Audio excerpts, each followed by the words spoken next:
Hey guys, so it was requested that I talk to you guys a bit about my skincare routine. And I am quite an experimenter when it comes to skincare. I have only found a few products over the years that I repurchase and repurchase.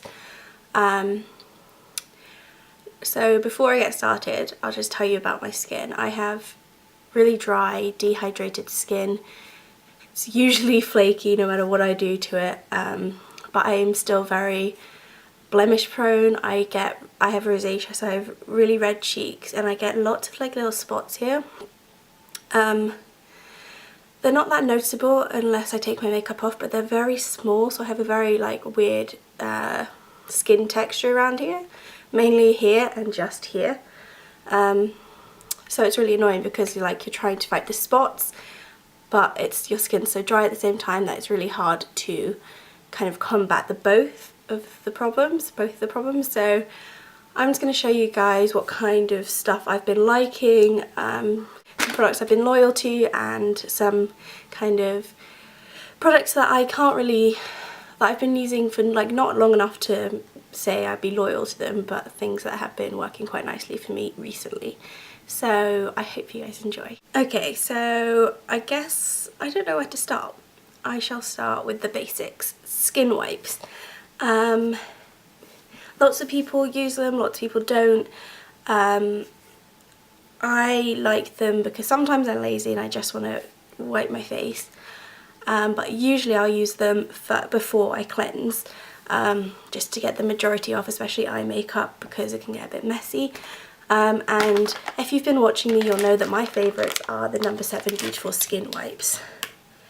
I have quite sensitive skin, and these are hypoallergenic, so I haven't had any problems with them. And the problems that I find with other wipes is that it makes, like, if you're rubbing at your eyes a bit, it can make them sting and really quite like delicate. These I've never had a problem with anywhere. Like, I can rub them over my eyes, get all the black mascara or whatever off, and they never like irritate my skin at all.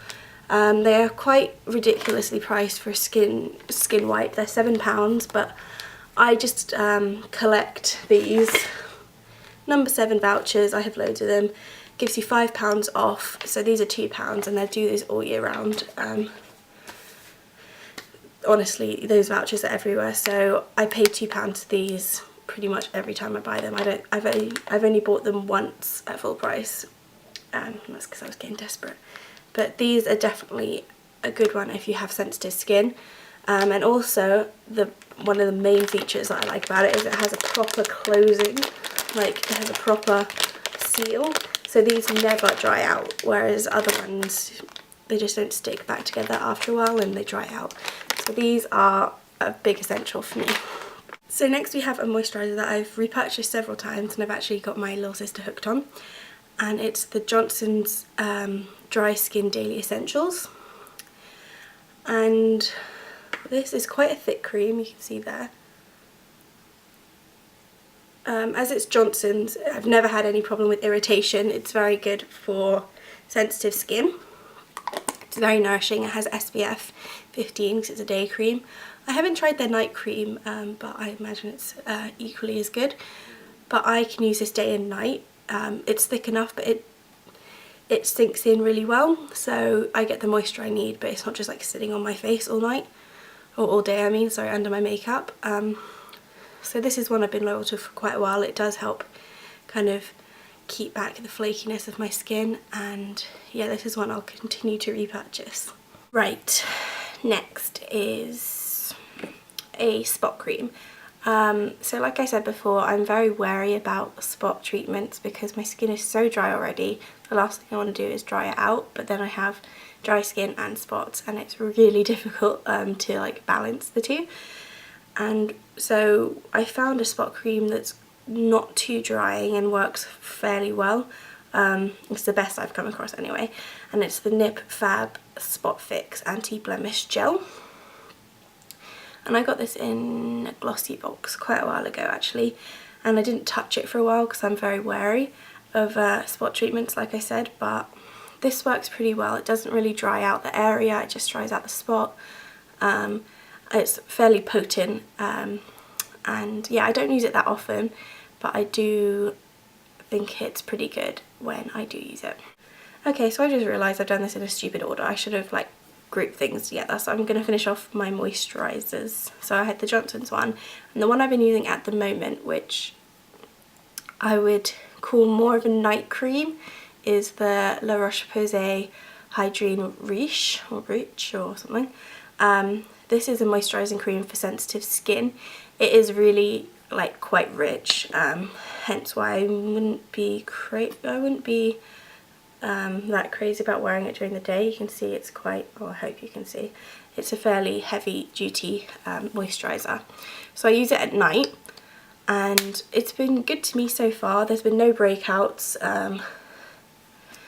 and it was quite expensive, and this is pretty small, but you honestly need a tiny amount because it's so rich and thick. So yeah, I bought it on the pretense that I just wanted a moisturiser, and it's not really what I would put on for day, but you can put it on for day. You just maybe leave it to sink in for a bit more, but it's a really nice kind of night cream. Like I said, I haven't had this for long, so I can't really be like, go and get this, it's amazing, but it's been working for me so far, so that's one to try. Okay, now on to cleansers. I have two here. The first one is one that I don't use as often, but I do enjoy using when I do use it. My sentences, honestly. Okay, and it's the RMK Cleansing Balm. Again, from another beauty box, and this is why I like beauty boxes, because you get to try so many different types of skincare out. And it's basically like a hard, well, not solid, but like it like melts under your fingers like an oil. I don't know if you can see the shininess, but it's an oil. And what you do is you just put like a few bits on your face, and you kind of, what's the word? Okay, I can't think of the word. You just kind of like smooth it over your skin and rub it, and then you add a bit of water, and you just keep going, and it just completely melts away your makeup. You can put it on your eyes, and it just, the only problem I had is when I put it over my eyes really gently, sometimes I open my eyes and it didn't hurt, but I had like oil in them and it was a bit like fuzzy, but it goes away. So that's not ideal, but then I guess you don't need to use it around your eyes, but it does do wonders with eye makeup. And this is only a sample size, and I've hardly used any of it. It's very good for dry skin because obviously you're getting the oils in there. But yeah, this one's good. And the one I've been using more often, I got after watching Kate or Ghost Party's fairly recent skincare video, and I tweeted her, and she very kindly tweeted back. I was like, this is what skin I have, I've watched your video, it was really helpful, but do you have any specific recommendations? And she suggested that I tried the Ren Clear Calm 3 Clarifying Clay Cleanser. Whew. And basically this is, like it says, a clay cleanser. Has a pump. I'm just going to put a little bit on my hand to show you. And like that. Ooh. And this is for blemish prone skin, but I don't have oily skin. I do have blemish prone skin, but it's not oily, so it works fine with my skin, doesn't dry out. So it's like this. Sorry if I'm looking at the viewfinder, I'm just making sure everything's kind of in focus. So it's just, has a really nice kind of like almost medicinal smell. I quite like it, and it works the same way as the oil based cleanser does, but the advantage to a clay cleanser, and something that I'm really this is gonna be really useful in Hong Kong, is it provides it provides a really deep cleanse. Clay really gets into your pores and really just gets out all the badness. So it's going to be good for the pollution in Hong Kong, because when I go back to Hong Kong I get loads more of these little red spots, because basically when you're in a hot climate, sorry I'm going off on a bit of a tangent, but it might be useful to know, I don't know. When you're in a hot climate you sweat obviously, so your pores will open, and somewhere like Hong Kong where it's really polluted quite a lot of the time, all this pollution and this gunk gets into your pores, and because it's hot there so often and really quite hot, all the inside public areas are blasted with aircon, So when you come out from outside, when you come in from outside, you've got all your open pores with all this gunk in it, and as soon as it hits the aircon, your pores just slam shut and it gets stuck. Basically it gets stuck within your pores, and then you get all these little spots. Lots of my friends and I have noticed that when we go back to Hong Kong, our skin just gets even worse. So this is going to be something useful. Sorry for that tangent, but I thought it might be interesting to know if you're going somewhere hot with summer, just be wary of that. So this is really nice. It hasn't dried out my skin at all, which I was a bit concerned because it's for blemish prone, so obviously it's going to be stripping, you'd think it would be stripping oil, but this has been really nice. It's definitely helped me with the redness on my face and some of the little kind of blemishes I get, so this has definitely been a winner for me.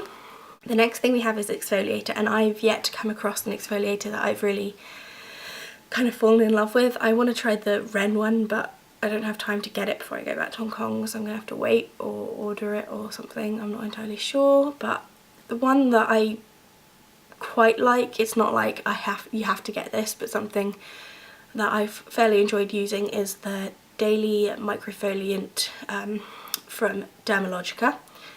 And again, I got this in a box, so it's always fun. And what this is, ooh, it's just gone everywhere. It's like a powder. I think it has like rice. I'm not entirely sure what it is. What is it? Rice-based formula. And what you do is you get wet, like moist, not moist, that's not the damp hands, and you sprinkle some on, and then you get a bit more water on the other hand and kind of mix it together, and it comes into kind of like a paste, and then you scrub it over your face, and it's pretty nice, it's pretty effective. Like I said, it's not like one that I would repurchase and repurchase, but I have enjoyed using it and it has kind of done the job. This I'm pretty sure is fairly expensive. Again, I got it in a beauty box, I couldn't tell you, but it is something that's worth trying, and it's quite a nice idea, and like it's quite unique and it's quite interesting to use. I don't know, but I've been liking using it. Okay, next on to masks. There has been two main masks that I've been enjoying, and these are both kind of cult products. The first one is the Ren Glycolactic Radiance Renewal Mask, and this is an exfoliating mask, but it's not a physical exfoliator, it's a chemical exfoliator. So what you do, it smells like marmalade, it's really nice, it's orange. You get one pump and you spread it all over your face, and you leave it for 10 minutes. And you kind of get this almost tingling feeling, and what it's doing is it's kind of eating away at the first kind of layers of your skin, or eating away all the dead skin cells. And it doesn't, when I take it off, it hasn't necessarily got all the like little almost like flaky bits. I know that sounds gross, but I still have a little bit, but it just makes your skin feel brand new, like a baby's bottom. I used it last night, and it helps to kind of I don't know what the word is, like resurface basically. I have really bad texture here. I'm not making any sense, but it's quite bumpy here because of all these little blemishes, and it helps to kind of smooth it out and smooth out other areas of my face. Sorry, I'm really bad at explaining this, but when you take it off, your face just feels so plump and fresh and new and like ready to absorb moisture. So this is definitely one that I would recommend. You could basically use it on all skin types unless you have sensitive skin, but I have sensitive skin, and it's been fine for me, but obviously I can't say for everyone. But I got my mum trying this and she loves it. She's already repurchased it, and she bought it after me. It's slightly expensive, it's £30, but you do not need much of it at all. I've used this a good 10 times and it's hardly gone anywhere, so I'm a big fan of this, and I think it's definitely worth its cult status. This is going to be a long video, isn't it? I'm nearly finished. Okay, the other mask is again a cult kind of mask, and it's the Origins Drink Up Intense Overnight Mask. This is great for my drier or dehydrated skin. Your skin doesn't have to be dry to be dehydrated, mine just happens to be both. It's really nice because you can put it on overnight and it just kind of soaks in overnight. What was suggested to me by one of the viewers, thank you very much, was to put it on about an hour before you actually go to sleep, because you don't want it really wet on your face, because sometimes I like to sleep on my face. But it's really nice. It really, you feel like you've had like a burst of moisture in the morning, like you feel very moisturised. I don't know, I suck at describing. I'm really sorry, this is a really rambly video. But what does it smell like? I don't know, I've got hay fever so I can't smell it. But I know it, I remember it smelling nice. Yeah, I can't describe that, but it is a very nice scent. So that is it. I sincerely apologise for my rambling and my just generally not making sense in this video. I've tried to explain it, but I'm not very good at it. But I hope I've sort of helped you guys out. My skin isn't great, it's average, it's probably, I'm quite good at applying makeup. No, but these are some products that I've tried, I've tested, and for the majority I've been very loyal to. So yeah, I hope I've kind of been useful, and I guess I'll see you next time. Bye.